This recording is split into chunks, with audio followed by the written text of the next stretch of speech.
Hello, everyone. Today we're going to go ahead and do Vesper. I know you got a little bit of an introduction last week with that lab with Play-Doh. Or just a simulation if you had to only do the simulation. So hopefully you have some basis. Also there I posted that Vesper chart and I would absolutely make sure you have that ready for this section. And if you didn't see it there, it's also in week 3 where the video is, okay? So we've been drawing everything in 2 dimensions, and normally in the real world, things are 3-dimensional. So we have to keep that in mind.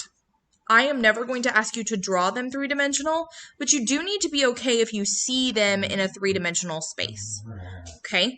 This theory, Vesper theory, which we'll talk about what that means in a minute, it's going to show us the shape of the molecules, which is super important. Okay? And because we're in 3 dimensions, we're now going to have angles. So there's going to be different bond angles we need to focus on.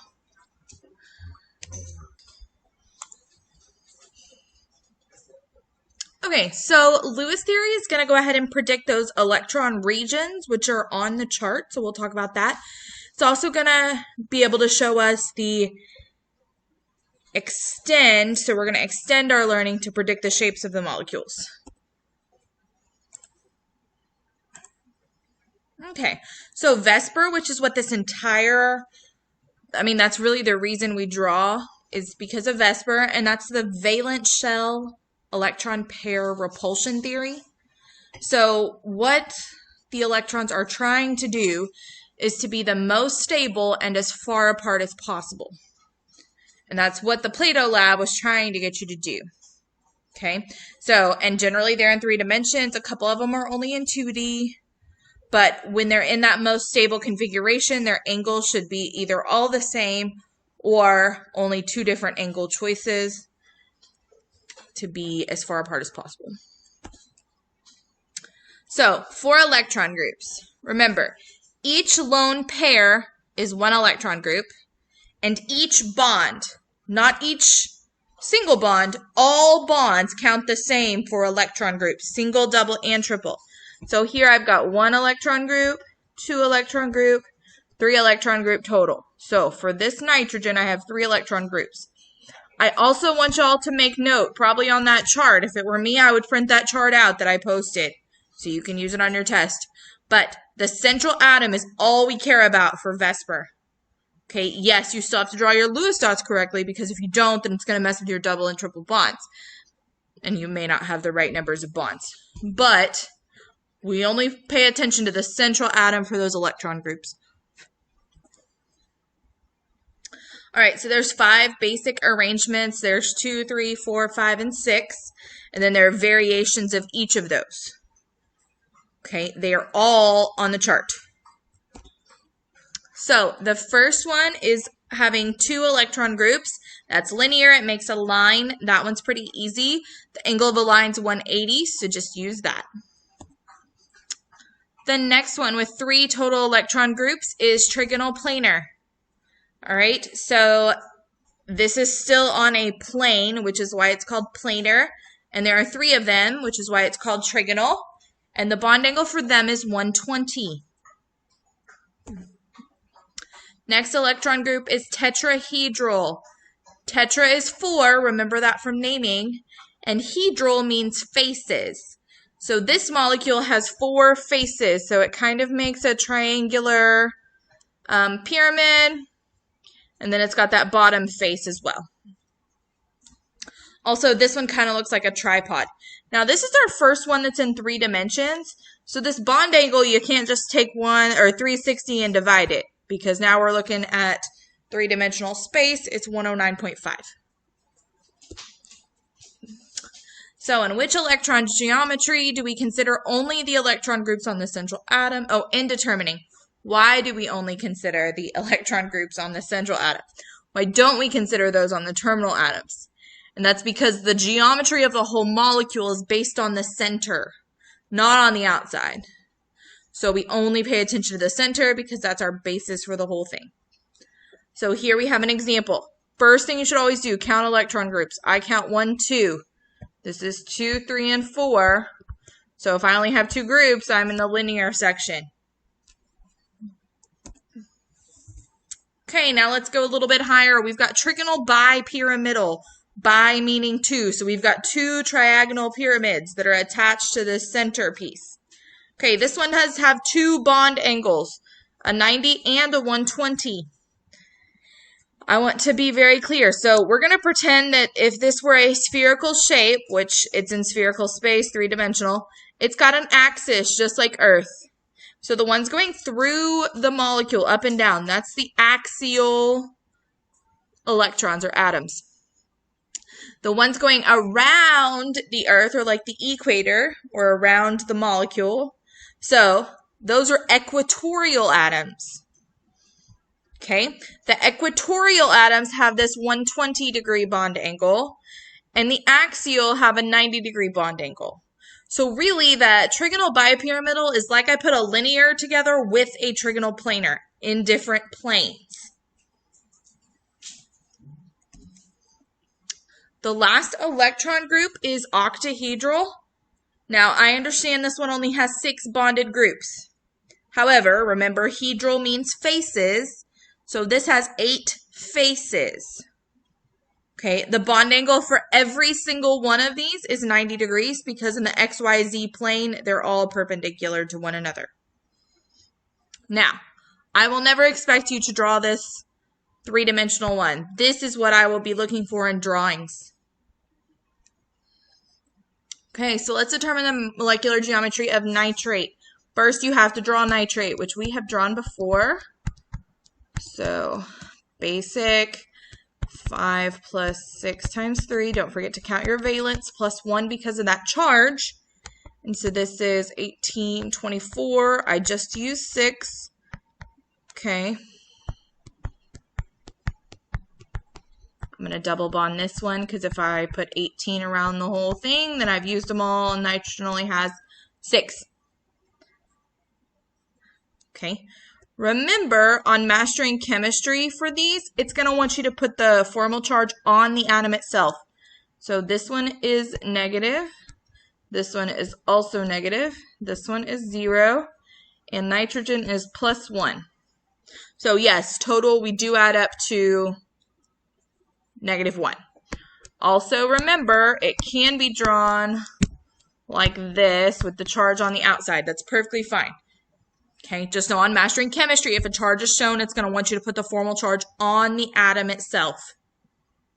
Okay, so now let's go ahead and do our molecular geometry. I've got 1, 2, 3 groups of electrons, and they're all bonded, so this is trigonal planar. While we're here, I do want y'all to get used to telling me the bond angle, so you just look on the chart, find the 3 bonds. Trigonal planar, 120. Also, I'm going to start wanting you to write the hybridization down because those questions may appear. Now, hybridization is a pretty complex topic, but it's taking the different shapes of orbitals and making them into hybrid orbitals. Again, very complex. The orbitals themselves have very complex shapes, but then when I start hybridizing them, it's even more complex. Just know that the bond angles have set hybridizations.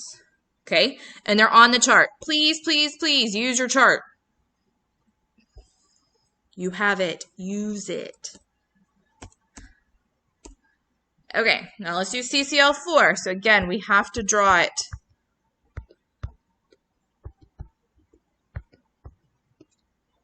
That really should be an L. Okay, I've got 4 plus 7 times 4 is 32. I just used 8, so I've got 24 left. Ooh, that's a bad 4. Okay. 6 on each. That makes 8 for everybody, which means everyone has their octet rule met. This one does not require any kind of brackets or formal charges. So this has 4 bonded groups, no lone pairs on carbon, so this is tetrahedral, which is 109.5 degrees. And then its hybridization is sp3. Again, just look at what the chart says. Once you've determined your bonds and your lone pairs, you just keep going across that row, and I would suggest just write it all. Okay? That way you don't miss any of it. Now, don't write it all on mastering chemistry, but make sure if I ask one of these pieces, you could pick it out. based on your drawing. Okay, so now we're going to talk about those lone pairs. First thing about lone pairs, remember they come in pairs. And again, we're still only paying attention to that central atom. Okay. Also, something you need to keep in mind is that lone pairs take up more space than a bond. Okay, and it's because their electrons are repelling each other in that lone pair, so they kind of push the other ones apart. So that does affect the bond angle. So I want you to write, if lone pairs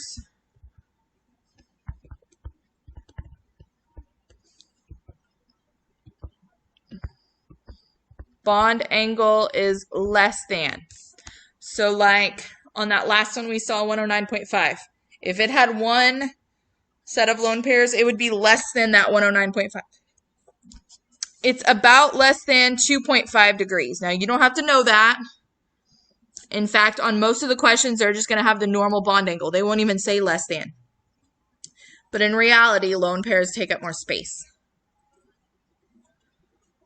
Okay, and in this image, you can see the bonding pair is pretty even. The lone pair, this is where that extra space is being taken up. So that's a lot more space. So the first one we're going to look at is bent. But this is for our tetrahedral original electron geometry. So I've got 3 bonded and 1 lone pair. Okay, so the electron geometry adds up to 4 total. So our electron geometry is tetrahedral. However, our molecular geometry, so if I do not pay attention to those lone pairs, then it just looks like I have a trigonal pyramid here. So this is called trigonal pyramidal. The bond angle is just slightly less than 109.5, and again, very slightly. We can also have 2 lone pairs, and really this is water, looks like this. Okay, so I've got 2 lone and 2 bent. So my electron geometry is still tetrahedral because I have 4 total.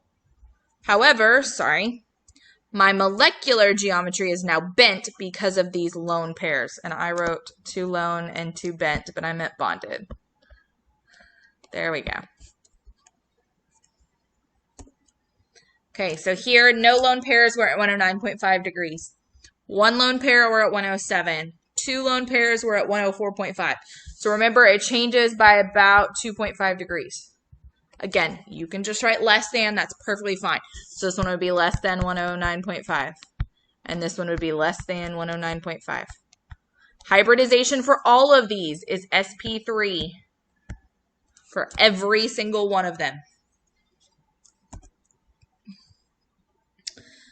Okay, for trigonal bipyramidal, we've got lots of different options because we started with 5 and it goes all the way down to 2. So the first thing you need to know is that the equatorial are removed first. So the equatorial is where our lone pairs are going to be. Okay, I kind of like to explain this like weight. If you lose weight, you want to lose it around your body. So does this atom. It wants to lose it around, not up and down. Okay, so lone pairs come off the equatorial ones. This one is called seesaw because if you turn it on its side, it will look like a seesaw. Now, I know those aren't around as much as they used to be, but they're still around. Okay, this angle here is 90. And then here we've still got the 120. Next one you take off is still equatorial. This one looks like a T. If you flip it, it looks like this. So this one is called T-shaped. The next one you pull off, still equatorial. But here we're linear. I would say for linear geometry, we're at 180. Okay, for the bond angle. All lines have a bond angle of 180. Octahedral electron geometry is our last one. When we take one off, it doesn't matter which one you take off, but they arranged it to where it looks like a square pyramid. So 5 bonded and 1 lone is square pyramidal. Bond angle still 90 degrees. Square planar. So once I pull one off, I pull the opposite one off. So now we're in a plane. Again, this is so the electrons are in their farthest configurations from one another. Okay, so then we're back to 90 degrees. Square planar. I did miss this one. I guess I deleted that slide. It was this one. It's bent. So there are two bents. There's a bent 120 and a bent 109.5. It just depends on the total electron groups. So if you like this chart better, then print this chart. However, this chart does not have hybridization. So if you want that, this is SP, SP2, SP3, SP3D, SP3D2. Okay, the reason we have to jump into D orbitals are because, remember, P only had 3 lines. So once we get past that 3, we need to then start pulling from the D block. Also, remember, those expanded octets had to have D block electrons moved around so they could have that expanded octet. Okay, so let's talk about this. Suppose that a molecule has 6 electron groups, were confined in 2D, and therefore had a hexagonal planar electron geometry. If 2 of the 6 groups were lone pairs, where would they be located? Remember I said they needed to be opposite sides. So I would say 1 and 4 opposites. Okay, which statement is always true according to Vesper? So remember, Vesper pays attention to the central atom and then bonded and non-bonded. So the shape of the molecule is only by repulsions among bonding electrons. No. Shape of the molecule is determined by only non-bonding. No. Polarity, we haven't even talked about that yet for molecules. So D must be the answer, but let's check. We've got all electron groups on the central atom, which is important. So, okay, so here are the steps to Vesper. You must first have a drawn Lewis structure. You need to count your total electron groups, see if they're bonded or non-bonded or lone, and then you check your chart. So here we go, PCl3. So I've got P, Cl, Cl, Cl. I've got 5 plus 7 times 3. It's 26 bond. Subtract 6. Okay, so I've got 20 dots to allocate. I used 18. The extra 2 go there. So I've got 3 bonded and 1 lone. That is trigonal pyramidal. But here's the deal. It's also 109.5 or less than, and sp3. I would want all of those things on, like, I need you to know all of those pieces, because I could ask you only the bond angle, or I could ask you only the hybridization, and you need to make sure you understand that the shape is trigonal pyramidal based on your drawing. You have to draw them. If you don't draw them, you will more than likely get them wrong. Y'all have been doing this a while, and I watch kids do this all the time. Okay. Okay, they're going to go through all the steps. Great, great. Okay, let's do ClNO. How about ClNO? Got 7 plus 5 plus 6. That's 12, 18. Single. So that's 4. So I've got 14. 6 on each outside. That's 12. And then the extra 2 go in the middle. Now we notice something's wrong. What do? Oh man, not erase all of our stuff. We have to double bond, but only between the N and the O. And that is because only these 5 elements can double and triple bond to one another. So chlorine is not part of that. So chlorine cannot double or triple bond. Okay. So once we do that, I see 1, 2, 3 electron groups, but there are 2 bonded and 1 lone. So this is not trigonal planar, it's bent. And this is 120, but really less than an sp2.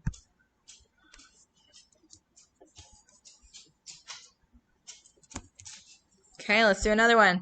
ICl4 minus. Okay, I've got 7 plus 7 times 4 plus 1 is 36. I'm going to bond. I've used 8. That is 28 dots.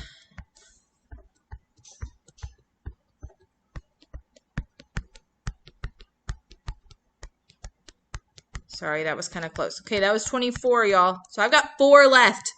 I is in row 4 or 5. Let me go grab my periodic table. Okay, I is in row 4. Sorry, 5. It's in row 5. So it can have up to 12. It currently has 8. So those extra 4, they go on the center. Okay, so now I've got all of mine. I do need to put brackets because there is a charge. So I've got 4 bonded to lone on the center, which is an octahedral electron geometry, but this is square planar,